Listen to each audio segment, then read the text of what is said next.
8 साल गुजर चुके थे जब मुसलमानों को मक्का से हिजरत करना पड़ी थी। इस वक्त उनके दिल जख्मी थे, घर बिछड़ गए थे और जुदाई का दुख उनके सीनों में रह गया था। मगर आज वही लम्हा वापस आ रहा था।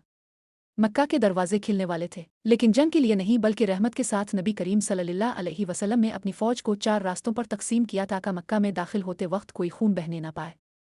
अब सल्लल्लाहु अलैहि वसल्लम की नीयत बदले की नहीं थी, बल्कि अल्लाह की अज़मत और शुक्रगुजारी का इजहार था। जब मुसलमान फ़ौज मक्का के करीब पहुंची तो कुरैश के दिलों पर खौफ तारी हो गया।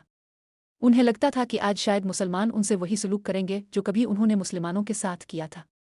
लेकिन नबी सल्लल्लाहु अलैहि वसल्लम ने उनकी तरफ नरमी और अमन का पैगाम भेजा। अब सल्लल्लाहु अलैहि वसल्लम ने फरमाया, आज के दिन तुम पर कोई गिरफ्त नहीं, तुम सब आज़ाद हो। ये अल्फाज मक्का की फ़िज़ा में गूंज उठे और वो लोग जो कभी दुश्मन थे शर्मिंदा होकर सर झुकाकर खड़े रह गए। अबू सुफियान, जो कभी इस्लाम का सख्त मुखालिफ था, जब इसने मुसलमानों की बर्दाश्त, तहजीब और सुकून देखा तो इसका दिल पिघल गया।